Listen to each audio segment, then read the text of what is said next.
idza ra'aitum jama'atan yatanajawna sirran fima bainahum fi amri dinihim itu fasyadu anna dzalika dhalalun wa bid'atun. Jika kamu melihat satu komunitas tertentu yang bisik-bisik agama tapi di grupnya mereka sendiri tanpa melibatkan kelompok lain yang mungkin a'lama minhum lebih alim, maka itu sesat, dhalalun wa bid'atun. Sehingga dulu itu sudah ada tradisi konsensus ilmiah. Konsensus ilmiah ini diputuskan oleh konsensus yang min ahlil ilmi. Sehingga orang yang tidak ngalim itu ya konangan. Kalau sekarang nggak pati konangan, tahu-tahu ada orang nggak jelas juntrungannya punya majelis tafsir, yang bisa saja cindil tikus itu halal. Hanya karena berdasar dalil misalnya kula ajitu fima uhiya ilayya muharraman ala ta'imi yat'amuhu illa yakuna maitatan aw damam masfuhan aw lahma khinzir, sehingga dianggap yang halal itu banyak, yang haram hanya 3. Saya pernah ketemu di antara mereka tanya, apa betul Gus Bak menurut Islam begitu? Terus saya baca di antara ciri Nabi itu yang ada di kitab Taurat dan Injil itu wa yuharrimu alaihimul khaba'is. Jadi kadang mawadi'ul halal wal haram itu tidak disebut di halal haram tapi disebut di sifatun Nabi. Sifatnya Nabi adalah wa yadau anhum israhum wal aghlal allati kanat alaihim. Di antara sekian sifat itu wa yuharrimu alaihimul khaba'is, dan Nabi mengharamkan sesuatu yang menjijikkan. Nah kira-kira itu cindil tikus itu kalau sampean dakok di ruang tamu jijikkan enggak? Ya jijik, ya sudah haram saja kata saya. Akhirnya sebagian mereka ya tobat, mau ngaji sama ahlinya. Dulu ketika Imam Malik ngarak Muwatta, itu beliau ngendikan. Dan ngendikan itu saya hafalkan. Ini ada di kitab Al-Manhalul Latif. Juga dikutip Gus Najih dalam kitabnya At-Tajridul Musaffa. Aradtu kitabi hadza ala sab'ina faqihan min fuqaha il-Madinah. Fakulluhum wa ta'ani fasammaituhu al-Muwatta. Kitab ini sudah saya tasihkan ke 70 ahli fikih di Madinah. Kemudian semuanya setuju, fakulluhum wa ta'ani, semuanya sepakat. Fasammaituhu al-Muwatta, maka kitab ini saya namain al-Muwatta yang disetujui. Sehingga kita tidak boleh menjadi orang-orang alim humul sendiri dewean terus dikultuskan santrinya, rambutnya gondrong terus muridnya jari dulang Nabi Khidir, terus klambine kok kali Jogo itu, terus terkenal wali itu. Ini kalau kita begitu bahaya. Makanya saya senang model pendidikan Anwar. Ilmu itu dikonsensuskan. Siapa yang alim ditakrib, di mu'in, ada debat, ada macam-macam. Sehingga yang terbaik, baik secara ilmu maupun perilaku dituakan. Ini penting, kalau ilmu tidak dikontrol itu repot. Saya berikan contoh betapa kita lebih kritis ketimbang tradisi di kampus. Saya pernah didebat sama salah satu kelompok ormas tertentu. Pak Paha, apa alasannya orang NU kalau megang istrinya itu kok batal gitu? Wong istrinya digauli saja boleh, masa megang itu batal gitu. Terus saya jawab, kamu tahu definisi mahram? Enggak tahu ya. Mahram itu orang yang haram dinikah. Yang haram dinikah itu ya ibu, anak, bule, ponaan. Yang haram dinikah itu namanya mahram. Justru istri itu namanya ajnabiyah, orang lain. Makanya boleh dinikah. Jadi statusnya istri itu orang lain, ajnabiyah. Sehingga boleh dinikahi. Kalau mahram malah enggak boleh dinikahi. Mereka akhirnya sadar, oh ternyata selama ini keliru. Membahasakan istri mahram itu keliru. Ya terus akhirnya dia jadi Syafi'i dadaan tadi. Pernah juga ada seorang kiai yang kepikiran mau mengharamkan atau menganggap ada fidah kalau orang haji itu rokok. Rasanya kalau kata pakar-pakar Kuwaitar itu cengkeh itu wangi. Kalau cengkeh wangi berarti kalau haji rokok itu artinya pakai apa? Wangi. Itu hampir saja deal. Karena ya memang cengkeh itu wangi. Kemudian diingatkan sama kiai yang lain. Anda berani fatwa kalau orang Jumatan sunat ngerokok karena pakai pewangi? Terus wah iya, tidak jadi. Jadi ini pentingnya ilmu itu konsensus. Sehingga saya bicara di sini pede bukan karena saya merasa benar, tidak kan nanti ada yang nasah ini. Kalau benar ya sampean dukung, kalau salah ya tinggalkan saja, biasa saja. Karena kalau sampean sama-sama tadi saya sudah bilang tahta topkotin wahidah, kita tahta syekhin wahid, tahta mursyid wahid. Saya pikir ilmu saya dan sampean ya undah-undi lah. Kita beda jauh kan dengan Gus Najih karena beliau alim, bisa ngarang kitab banyak. Kalau saya jenengan kan ya sama. Sama-sama enggak jelas gitu ya. Sudah pokoknya santai-santai saja. Pokoknya rileks-rileks saja. Yang jelas saya datang ke sini itu mau cerita kebanggaan saya sebagai orang pesantren, produk pesantren kalau kata Gus Barak tadi. Di kampus itu saya berkali-kali ketemu dokter, profesor, dan mereka umumnya itu orang-orang yang galau, yang gelisah. Dan lucunya itu mereka memposisikan saya sebagai penasihat. Karena apa? Memang ilmu pesantren itu unik. Ilmu yang bisa menjawab problem apa saja. Mereka misalnya tanya begini, Pak Bahak, saya ini orang kampung, yang bapak saya itu utun kan, utun itu lugu. Bisa menjadikan saya doktor, saya jadi dekan, saya jadi rektor. Tapi setelah di kota, dengan sekian ilmu yang saya pelajari dari Eropa, dari Amerika, sekedar anak saya tidak narkoba itu sudah susah, kok ranking? Nggak dengar anak saya ditangkap BNN itu sudah seneng saya. Artinya apa? Dia sadar ternyata kearifan lokal yang dididik para kiai menjadikan anak-anaknya jadi profesor, jadi dokter. Tapi dengan ilmu kedoktorannya, orang menjadikan anaknya ranking itu susahnya bukan main. Karena nggak ada kearifan. Ilmu yang mereka anggap adalah dianggap ya, tentu tidak hakikat, eksak. Eksak saja sebetulnya tidak juga subjektivitas mereka. Misalnya begini, ini contoh sekian. Pernah saya lomba cepet-cepetan matematika. Kalau saya kan pernah dimintai konsultan sebagai badan Basnas Nasional. Mereka kalau ngitung ya zakat tijarah itu 2,5%. Mungkin zakat ziroah berapa? 10% atau 20%. Kangkang yang di sini tak pikir itu mesti bingung karena gaya poro gabet itu mesti raiso. Dan mereka tak tantang, coba jenengan bikin poro gabet, saya pakai matematika pesantren. Itu cepat saya. Karena matematika kita adalah matematika ummi. Ummi itu orang Arab, ummiyin. Gak usah diterjemah apa, sudah ummiyin saja. Ummiyin itu keibu-ibuan lugu. Jadi kalau nggak bisa itu ya terlalu. Misalnya 2,5%, kalau kita bilang kan rubul usur. Ya sudah 1.000 itu diusurkan dulu menjadi 10. Setelah 10 itu kan misalnya ya 1.000 berarti usurnya 100. Ya kan? Setelah 100 cari rubuknya berapa? 25. Berarti setiap 1 juta 2,5% adalah 25. Mereka masih garap poro gabet, saya sudah cepat 1.000 usurnya 100, rubuknya 25. Namanya rubul usur. Begitu juga misalnya kita punya aset 100, nisful usur, usurnya 10, nisfunya berarti 5. Itu rasa poro gabet cepat ketimbang sampean poro gabet 2,5% kan suwi. Terus dia tanya, Pak matematikanya kok cepat? Dapat ilmu dari mana? Pernah kuliah di mana? Ya saya ngaji di Sarang sama Mbah Mun, terus saya ngaji beberapa ilmu. Nah, kelirunya rata-rata santri itu faro itu ya ora seneng. Nah, bulat. Nah ini cerita saja. Jadi kita bisa membuktikan ke khalayak ramai kalau kita tidak kalah. Khawarizm Al-Jabar terkenal di Barat, Avicenna atau Ibnu Sina itu ya dengan ilmu-ilmu umum. Dan mereka fasih sekali menerangkan ilmu medis, ilmu apa. Fasih sekali. Sehingga ketika sekarang teknologi katanya adanya di Barat, di Eropa, sebenarnya mereka itu kagum sama Islam. Karena mereka ngakui bahwa di antara ilmu itu dari Islam, zaman Khawarizm, zaman Al-Jabar, zaman Avicenna, zaman Ibnu Rus dan sebagainya.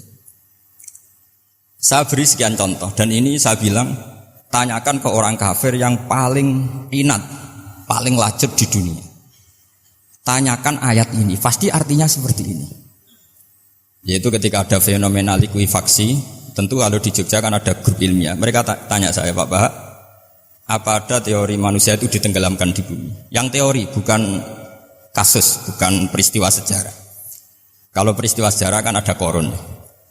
Saya ditanya gitu terus saya jawab, Aamin tumman fis sama ayakhsifa bikumul ardo fa idza hiya tamur. Apa kamu merasa aman di dunia sementara pengendali langit, man fis sama itu pengendali langit. Ya siapa saja, bisa malaikat atau bisa Allah, man sing kudratu fis sama, itu ahli tafsir beda pendapat. Yang enggak beda yang enggak pernah nafsiri gitu. Jadi yang enggak beda karena enggak pernah nafsiri. Ayakhsifa bikumul ardo, bahwa bumi ini bisa ditenggelamkan. Faidah ya tamur, ya memang bumi itu bisa meleleh. Terus saya memberi sekian argumentasi. Kalau kamu katakan justifikasi ilmiah karena kadung Islam dan kadung pegangan Quran, mungkin Anda akan bilang saya ini justifikasi, nyari pembenaran secara syariah. Tanyakan ke ahli lughat yang non-muslim, maknanya ayat itu tetap seperti itu. Begitu juga misalnya ayat wal ardi dzatis sadq, dan bumi yang berkarakter bisa retak, sodkon itu retak. Dulu kita hanya punya contoh, misalnya biji-bijian jagung yang lembek, yang lemah, dan bumi yang keras. Atau ketela atau bengkoang itu. Ternyata dengan segala kelemahan ini, biji-bijian ini bisa merekah dan buminya yang ngalah memberi ruang. Dulu ulama hanya nyontohkan tadi. Misalnya kalkhinto apa saja yang bisa bumi mengalah dengan proses tumbuhnya tanaman. Tapi itu kan qaulul mufassir. Kenangan saya ngaji Yai, makanya saya bangga sekali sebagai murid beliau. Saya memberi gelar beliau Al-Faqih Al-Mufassir. Fakih betul karena beliau putra Abu Zubair yang ma'ruf bil fikhi, dan al-mufassir beliau itu murid Said Alawi yang ngarang takriran Faidul Khabir itu dengan Habib Muhsin Al-Musawa itu. Ini penting, sanad kita ini penting, dan kita insya Allah sebagai murid tidak akan merusak sanad itu. Yang merusak sanad itu gurunya alim, baik guru alim terus kita bodoh itu merusak sanad itu. Saya masih ingat didhawuhi Mbah Mun, wong jagoan merusak sanad. Ibnu Hajar Al-Asqalani ngalim-ngalimi wong di murid Zakaria Al-Ansori. Beliau di murid Ibnu Hajar itu. Terus di murid Fathul Mu'in. Jadi kiai nak ra di murid ngalim yo isin hak. Nah, kita berlomba-lomba supaya gak ngisin-ngisini napa. Kiai. Ya ini kan kompetisi. Kalau gak kasih alim ya ngaku alim saja lah supaya ya enggak apa-apa. Ya cukup lah kalau di daerah masing-masing kan. Saya pernah sama satu temen itu, Gus kula wis ngalim kok iso. Kula niku tiyang Sragen. Urip kula teng kaki Joko Samudra. Jadi kok kula ngeten iki pun alim. Ketika dia nakal dan pengurus nyurati orang tuanya, memberitahu kalau anaknya nakal, dia tenang saja. Tak tanya, "Kenapa kamu tenang?" "Bapakku buta huruf."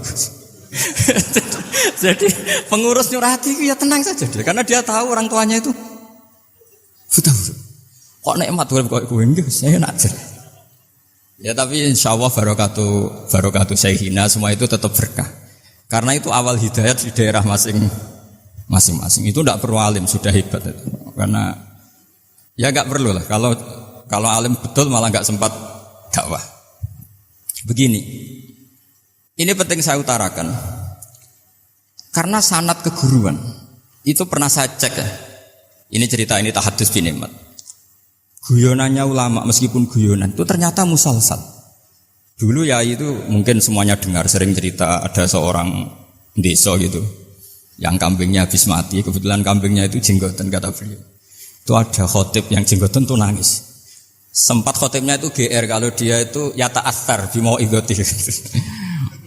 Ya ta'assar sampai nangis sih. Ternyata enggak. Dia ingat khotib itu ingat kambingnya yang mati. Itu cerita Yai dulu dan diulang-ulang. Ternyata saya baca, kalau sama nggak percaya baca di Al-Fawaid Asyatiriyah atau Al-Fawaid Al-Haramiyah. Itu karangannya Habib Salim Asyatiri. Beliau dekat sekali dengan Gus Najib, pernah nginep di beliau. Itu di karangan beliau sampai cek nanti di qauluhu ta'ala lau adzibannahu adzaban sadidan aw la asfahannahu aw la ya'tiyanni bisultanim. Itu kata beliau begini. Adzaban sadidan itu orang dihidupkan atau didomisilikan di daerah yang enggak sejenis. Itu tersiksa sekali. Terus di situ beliau cerita, dulu itu ada orang alim alamah hamilul Quran itu di penjara. Karena ketemu orang sejenis santri-santri yang kebetulan itu ada kios politik itu atau gerakan politik. Itu di penjara itu asik saja. Bahkan banyak alumni penjara itu udah hafal Quran. Yang sebelum hafal ada yang bebas, nggak mau bebas karena ingin meneruskan hafalan dengan saking keramatnya tadi orang alim yang hafal Quran. Nanti kalau nggak percaya nanti dicek. Kitab itu sekarang gampang didapatkan. Al-Fawaid Asyatiriyah atau Al-Fawaid Al-Haramiyah itu namanya itu. Itu ternyata terus penguasa ini ngerti, ini di penjara kok happy-happy saja malah mulang Quran. Di penjara mek wong bedui sing ra roh wong alim ya ora roh kitab. Ternyata si bedui tadi pertama ngelihat syekh yang jenggotan tadi, ingatnya sama kambing tadi. Langsung dong, ya Allah saya ingin bebas. Artinya betapa tersiksanya orang dikumpulkan orang yang tidak sejen. Dan guyonan itu ada di Al-Fawaid Asyadiriyah. Betapa ini al-arwah junudun mujannad. Mbah Mun muridnya Sayyid Alawi pernah cerita itu, meskipun dengan analogi kias yang beda. Sayyid Habib Salim Asyadiri itu malah cerita itu ditadwin, dimudawankan, yaitu ditulis di kitab. Itu kan luar biasa. Dan saya punya kitab itu. Kemudian yang sama lagi adalah Yai sering berkeyakinan annal ardo kurawiyah. Meskipun sampean mungkin lihat di video-video nak bumi itu flat, itu orang nggak mau mikir mungkin ya. Annal ardo kurawiyah. Saya percaya beliau karena beliau orang alim dan saya percaya teori falak. Kemudian saya cek di tafsirnya Imam Habib Satiri tadi di ayat watarol jibala tahsabuha jamidatan wa hiya tamurru marras sahab. Kata beliau annal ardo kurawiyah wa anna hadhil ardo tamurru kal jibal atau tamurru mamarul jibal marul jibal. Ketika dia ditanya apa alasannya, watarol jibala tahsabuha, kan ada kata tahsabuha. Tahsabu itu hasibah yahsabu husbanan. Kalau sebagian lughat hasibah yahsibu husbanan. Nah, itu sekarang kata beliau, itu sekarang. Kenapa itu sekarang? Idlah husbana hunaka. Kan ada mufassir yang mengatakan tamurru marras sahab itu nunggu di akhirat. Wa tarol jibala tahsabuha jamidatan wa hiya tamurru marras sahab. Marras sahab itu nunggu nanti di akhirat. Tapi kata Habib Salim Asyadiri tidak di dunia. Idlah husbana hunalika itu akhirat maksudnya. Di akhirat husban itu kan nyongko, ngiro. Di akhirat semuanya itu ilmul yakin, ainul yakin. Jadi kalau tahsabuha pasti di dunia karena adanya husban dugaan hanya ada di dunia. Lagi-lagi muwafaqah bainahu wa baina Habib Salim Asyadiri. Dan di situ detail sekali. Cara beliau nulis tafsir, pengalaman ngaji sama Sayyid Alawi, tanggalnya. Begitu juga saya dulu ngaji sama Yai, banyak sekali diantaranya yang saya syukur sekali, yaitu tadi Ulumul Quran. Dulu di MGS yang ngajar Faidul Khobir beliau sendiri, dan kita syukur sekali. Jadi ini pengalaman-pengalaman kita sebagai murid, sebagai penerus. Terus ketiga begini, ciri khas samahah atau samahan. Ini saya meskipun tidak bawa makalah, saya ini baca sekian takbir. Kenapa guru-guru kita di Indonesia itu menghindari tema-tema ekstrim atau tema-tema keras? Saya pikir di sini masyhur sekali, beliau sering ngendikan zada khusyu'an zada jalan, kita hanya nirukan saja tapi tidak ikut menvonis. Karena kalau kita serius, terlalu serius ngendikan hukum-hukum yang serius, nanti kejadiannya begini. Ini saya baca takbir ini dari kitab Ibnul Qayyim di I'lamul Muwaqqi'in an Rabbil Alamin dan dari kitab Nasaihul Ibad. Ketika lisan dihisab sama Allah Ta'ala dan mendapatkan azab yang paling tinggi dibanding jawareh yang lain, itu ketika lisan menanyakan sama Allah, kenapa ya Allah saya punya azab yang begitu ekstrim? Jawabannya Allah, kharajat minka kalimatun balagot masyariqal ardi wa magharibaha fasufikat bihad damul haram wa ukhidha biha al-malul haram wa antuhika biha al-farjul haram.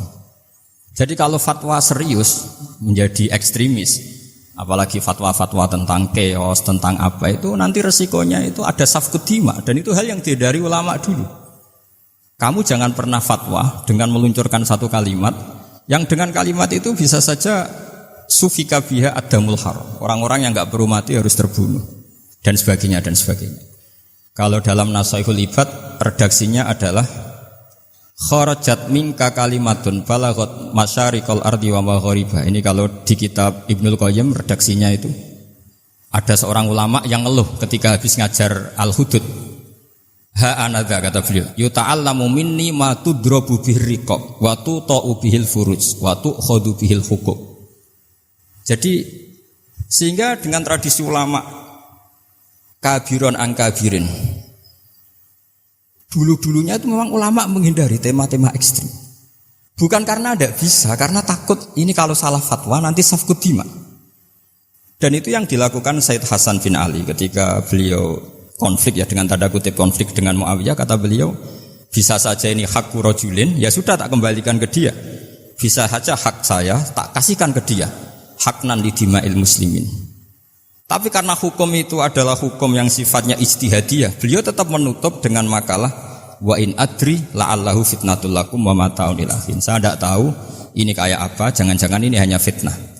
Kenapa beliau tetap menutup hukum wa in adri dan kemudian ditiru terus oleh Imam Malik setiap ditanya sering bilang la adri. Sampai yang tanya pernah mangkel. Ini pernah dikutip Gus Najih dalam kitab At-Tajridul Mustafa, juga ada di Al-Manhalul Latif. Kenapa sealim engkau selalu jawab la adri? Kata Imam Malik, jawab, saya ini orang jauh, kalau sampean bilang la adri nanti gimana? Saya laporannya, disuruh tanya. Kata Imam Malik happy saja. Fa'abligh man wara'aka anni la adri. Enggak kamu tok yang harus tahu kamu saya la adri. Yo kandhani pisan umat temen aku yo la adri. Jadi ulama dulu saking khosnya sama Allah, khosyah. Bilang enggak tahu itu enggak masalah. Karena begitulah sanad mereka dalam hal-hal yang ijtihadiyah yang potensi safkud dima. Saya ulang lagi, yang potensi safkud dima itu milih aman bilang la adri. Sampean kalau nggak percaya dicek di Sahih Muslim atau di kitab-kitab hadis Sahih yang lainnya. Dan ini juga yang dipakai Ibnul Qayyim ketika bikin Muqaddimah I'lamul Muwaqqi'in dalam Khotorul Fatwa.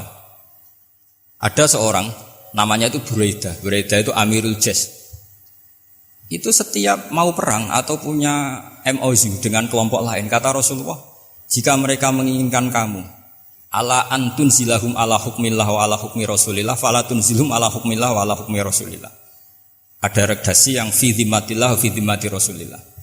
Walakin anzilhum ala hukmi. Posisikan bahwa MOU itu atas nama kesepakatan kamu dan mereka. Fa innaka la tadri atusiba hukmallahi amla. Karena kamu tidak tahu apa kamu persis sebagaimana hukum Allah apa enggak. Kamu tidak bisa misalnya secara fikih, misalnya ada Zaid ini kafir harbi, terus kamu bilang ini wajib diperangi karena kafir harbi. Oke, itu mungkin. Tapi masalahnya bisa saja khusus Zaid ini ada sunnatullah, ada ilmu yang mau diberi hidayat sehingga ada perlakuan khusus. Sampai lihat dalam Asra Badrin.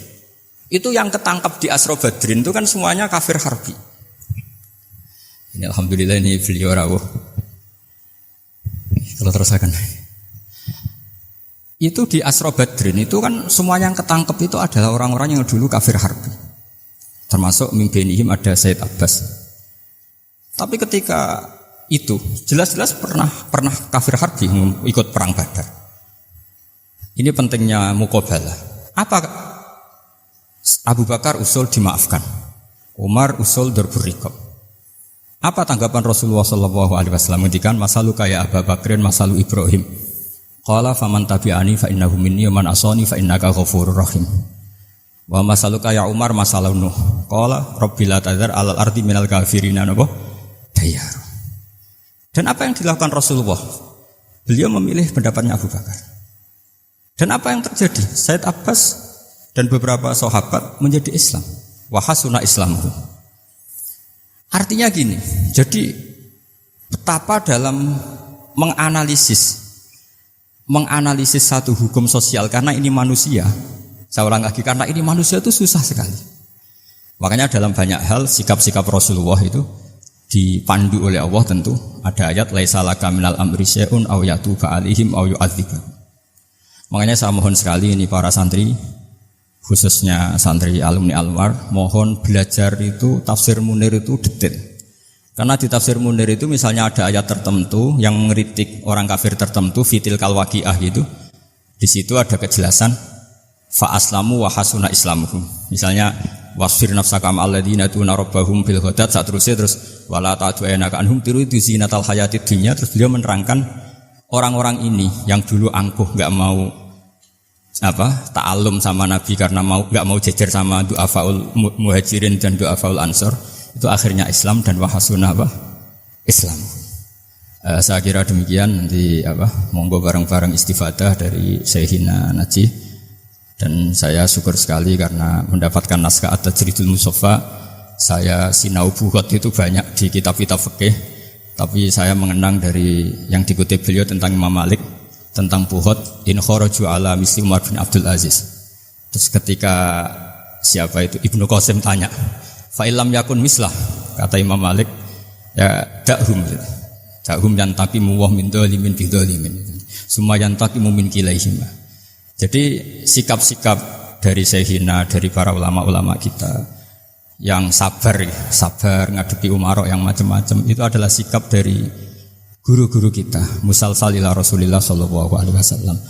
Ini penting saya utarakan karena jangan sampai kritis kita sampai menjadikan bangsa ini chaos. Kalau chaos nanti safkut dima, tentu itu yang enggak diinginkan Sayyid Hasan bin Ali, dan beliau dapat gelar dari Rasulullah, inna ibni hadza la sayyidun wa la Allah yuslihu bi baina fi'atin azimatin.